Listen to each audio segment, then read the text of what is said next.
একটি প্রশ্ন হতো। তারপর হলো Dhaka board, Comilla board, Rajshahi board, JSA board. এইভাবে হলো না আস্তে আস্তে, কারণ কাজের পরিধি বাড়ছে, ছাত্র সংখ্যা বাড়ছে, সেই জন্য বোর্ডগুলি বাড়লো। এরপরে আমি এসে আরও বাড়ালাম, Dinajpur board, Sylhet board, Barisal board, Chittagong board বাড়ালাম 8টা।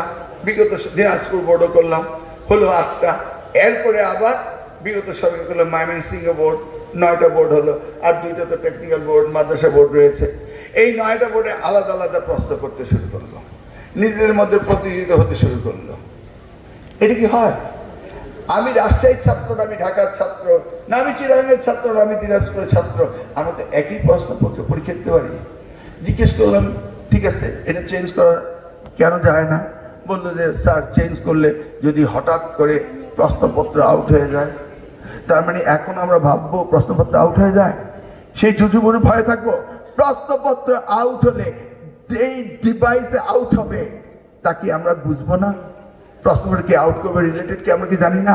তাদেরকে আইনের আওতায় আমরা আনবো, আইন এমন ভাবে স্টিপুলেট করব, ছাত্র ছাত্রীদের জন্য না, আমাদের জন্য। আমাদের বিজি প্রেস তারা বলে তারা আউট করে না, আমাদের শিক্ষকরা বলে তারা আউট করে না, করে কে? ও ডিজিটাল কারচুপি। আসলে ডিজিটাল কারচুপি করলে ধরাও যায়, যায় না ধরা? এবং we are alert on it, এবং আমরা আইনও পাস করেছি। তাহলে সারা বাংলাদেশের শিক্ষকগণ আমরা একটি প্রশ্ন করতে পারি না? আমি কিন্তু শুধু পরীক্ষার কথা বলতে আসি নাই, আমি বলতে আসছি আপনাদের সাথে জানতে শিক্ষা ব্যবস্থা কি পরিবর্তন করতে হবে, তাই না? তা আমরা একটি প্রশ্ন করা উচিত না কি? আচ্ছা, এবার আসেন, একজনে একবার ফেল করলো, 2বার ফেল করলো, 3বার ফেল করলো, 4বার পর্যন্ত আপনারা পড়ান, রেজিস্ট্রেশন কোশ্চেন করেন না? আচ্ছা, আপনার কি দায়িত্ব হয়ে গেছে ফেইলিউর স্টুডেন্টের লেগাসি ক্যারি করা? এটা কি আমাদের দায়িত্ব? 2টার বেশি সুযোগ পাবে না। জানেন 56 ধরনের কোশ্চেন করা হয়। What is this? আমরা ওদেরকে পাস করার জন্য ব্যস্ত থাকবো, তাই নাকি আমরা সামনে দিয়ে এগিয়ে যাবো? কোনটা? আমরা সামনে দিয়ে যেতে হবে না? এই যে আপনারা বোর্ড, রাজশাহী বোর্ড বলেন, ঢাকা বোর্ড বলেন, কুমিল্লা বোর্ড বলেন, আমাদের ছাত্রছাত্রীরা জানুয়ারিতে ক্লাস 9-এ উঠলো, ধরুন 2027, 2028-এর ডিসেম্বরে ক্লাস 10-এর পরীক্ষা দিয়ে পাস করলো না? করেছে তো। করার পরে বোর্ড এসে বলে, হ্যাঁ আমরা তোমাদের পরীক্ষা নেব। ভালো কথা, পরীক্ষা নেন। কি বলে? এপ্রিল মেতে এসে পরীক্ষা নেব, জুন জুলাইতে রেজাল্ট দিব। তো কি 6 মাস ছাত্রদের জীবনতে নিয়ে নিল না? ওই বছরটা শেষ, পরীক্ষা নিতে 6 মাস, বাকি 6 মাসের লেখাপড়া নেই, নেক্সট ইয়ার গিয়ে ইন্টারমিডিয়েট ভর্তি হয়। তো 1 বছর নষ্ট করলো। তো 20 লক্ষ ছাত্র ছাত্রী, 20 লক্ষ বছর নষ্ট করলো কে? অ্যাডমিনিস্ট্রেশন, বোর্ড এবং মি। কে ডিসিশন মেকার? আলটিমেটলি কে? মন্ত্রী সাহেব নাকি ওই চেয়ারটা? একবার কি ভেবে দেখেছেন? একটি দরিদ্র পরিবারের সন্তান যদি এসএসসি পর্যন্ত 1 বছর লস করে, 16 বছর তার গ্র্যাজুয়েশন করার কথা, এসএসসি করলো 17 বছর, আবার 2টা 12 গ্রেডের জন্য আবার বোর্ড বলে আমরা পরীক্ষা নেব, 1 বছর নষ্ট করে, তাহলে একটি ছাত্র ছাত্রী জীবন থেকে যেখানে সে 18 বছর ইন্টারমিডিয়েট পাস করবে, সেটা হয়ে গেল কত বছর? 20 বছর। দেখছেন তো কে করছে? সরকার নাকি? এগুলি কি পরিবর্তন আনার দরকার না? কি বলে?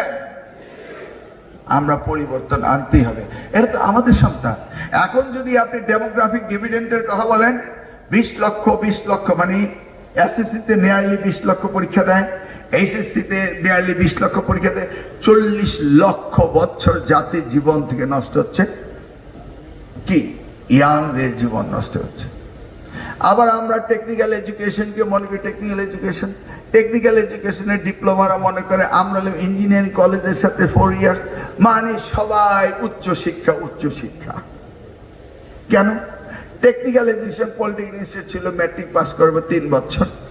এই যে আমাদের এখানে যারা রয়েছেন, আমাদের চেয়ারম্যান সাহেব, ওনারা এসএসসি পাস করে 3 বছর পড়ে ডিপ্লোমা ইঞ্জিনিয়ার হয়েছে। তারপর ওনার ক্যারিয়ার বিল্ড করবেন, উনি ব্যাচেলার ডিগ্রি করেছেন, সেই জন্য রয়েছে তো ডুয়েট রয়েছে, ওনারা করেছেন। কিন্তু আমরা এখন টেকনিক্যাল এডুকেশনে 4 বছর করে দিলাম, তারপর আবার ইন্টারমিডিয়েট পাস করে ভর্তি করে, তারপরে এখন এসে বলছে যে আমরাও তো 6 বছর পড়ছি। তো এটা হয়ে গেল কি হায়ার এডুকেশন ইন ইঞ্জিনিয়ারিং। আমরা টেকনিক্যাল এডুকেশন বলতে বোঝাই SSC vocational, HSC vocational, technical training centre, এগুলিকে আমরা টেকনিক্যাল কলেজ বলি। তাই ভাবছি প্রত্যেকের জায়গায় ঘুরতে ঘুরতে, ঠিক আছে ডিপ্লোমা যদি 4 বছর তারা থাকতেই চায় থাকুক, আমরা একটা সার্টিফিকেট কোর্স অ্যাড করে দিই। যারা মেট্রিক পাস করে 2 বছরের সার্টিফিকেট ওই ডিপ্লোমা ইনস্টিটিউট পড়ে বেরিয়ে যাবে। পৃথিবীতে এরকম অনেক ডিপ্লোমা রয়েছে, অনেক সার্টিফিকেট কোর্স রয়েছে, এগুলি আমাদের ইন্ট্রোডিউস করতে হবে। কারণ আল্লাহর দেওয়া যে নিয়ামত, আমাদের যে জনসংখ্যা, এই জনসংখ্যা কিন্তু চাইলেই পাওয়া যায় না। আপনারা সবাই জনসংখ্যার জন্য নিজেকে মনে করেন অভিশাপ, আসলে এটা অভিশাপ না, এটা আশীর্বাদ। দেখুন আমার একটি মাত্র মেয়ে, 2 জন হলে কত ভালো হতো।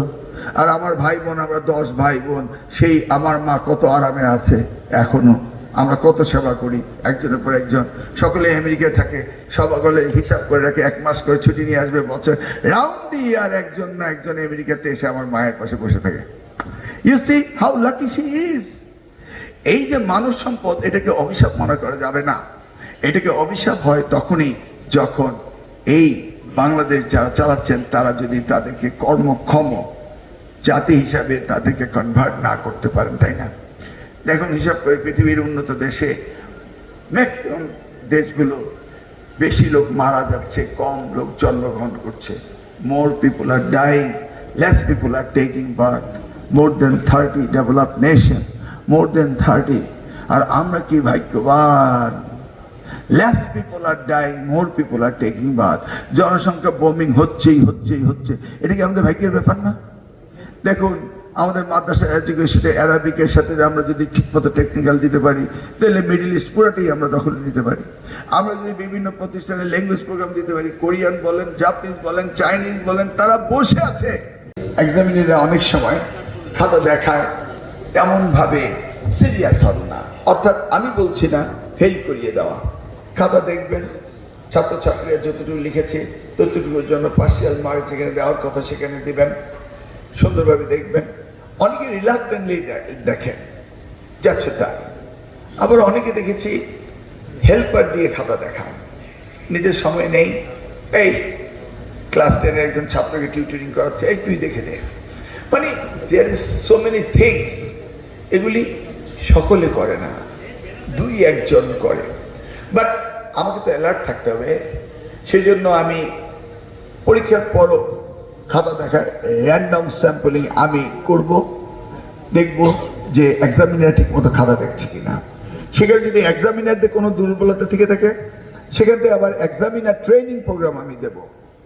আসলে হয়েছে কি, আমরা প্রজেক্ট করি, আমরা যারা লেখাপড়া করি আমরা পরীক্ষা দিই, কিন্তু আমরা যারা চাকরি বাকরিতে বিভিন্ন জায়গায় বিভিন্ন প্রজেক্ট করি, বিভিন্ন রকম আমরা ব্যবস্থা নেই, এগুলির রেজাল্ট কি আমরা জানি না। যেমন পলিটেকনিক ইনস্টিটিউটে শিক্ষক সিঙ্গাপুর থেকে ট্রেনিং নিয়ে আসছে, সে নিয়ে আসার পরে কতটুকু কার্যকর ভূমিকা রাখলো, এটা কিন্তু আমরা পরীক্ষা টিকা করি না, অর্থাৎ ইভ্যালুয়েশন করি না। আজ অবধি এই যে আপনারা বছরের পর বছর এক্সামিনার হিসেবে কাজ করেছেন, আপনাদের এক্সামিনারের প্রসিডিউরগুলো ঠিক আছে কিনা, খাতা দেখা ঠিক আছে কিনা, এগুলি কিন্তু আমাকে দেখতে হবে, স্যাম্পলিং করে। বুঝতে পেরেছেন তো? আপনারা ভাববেন না যে আমি কঠিন হচ্ছি, আমি জানতে চাচ্ছি সব কিছু ঠিক আছে কিনা। কি আপনাদের আপত্তি আছে? অনেকে মনে করে আরে এটা আবার কি হলো, না এটা থাকতেই হয় এই নিয়ম। কারণ এক্সামিনাররা খাতা দেখছেন, তাদের খাতা দেখা ঠিক আছে কিনা এটা আমি কিভাবে জানবো? আগে নিয়মই ছিল কোনো খাতা দেখা যায় না। একটি ছেলের খাতা পাল্টিয়ে দেওয়া হয়েছিল কচুয়ার, এবং সেটা ধরতে আমার যে কত কষ্ট হয়েছে, এবং আইনগতভাবে ধরা যায় না। কুমিল্লা বোর্ডের চেয়ারম্যান আমাকে ডিরেক্টলি বলেছিল, স্যার 1980 নকল পাবলিক পরীক্ষা অ্যাক্ট অনুযায়ী তো আপনি খাতার ভেতরে কি লেখা হয়েছে চেক করতে পারেন না। I am the chief executive of the ministry, I can do anything. I am within the law, above the law in my ministry because I introduced the law. Am I right? আমার মন্ত্রণালয়। সেই জন্য সেই ছেলে খাতা কত কষ্ট করে বের করে তারপরে সে এখন আপনার পিজির হার্ট স্পেশালিস্ট ডাক্তার আতাউল্লাহ গেলে বুঝতেন তার দুঃখের কাহিনী। এছাড়া তো আত্মহত্যা করার কথা ছিল। মাদ্রাসা বোর্ডের পরীক্ষা হয়ে গিয়েছে, ও মা একটি ছেলে এসে একদিন রিপোর্ট করলো যে সে নাকি মাদ্রাসা পড়ে এক পরীক্ষার্থীর খাতা লিখে দেয় পরীক্ষার পরে, তা আবার 7, 8, 10, 15 দিন পরে। মনে হয় 15 দিন আগে ইংরেজি পরীক্ষা হয়ে গেছে, 15 দিন পরে সে খাতা লিখছে, নীলক্ষেতে একটি বাসা ভাড়া করে।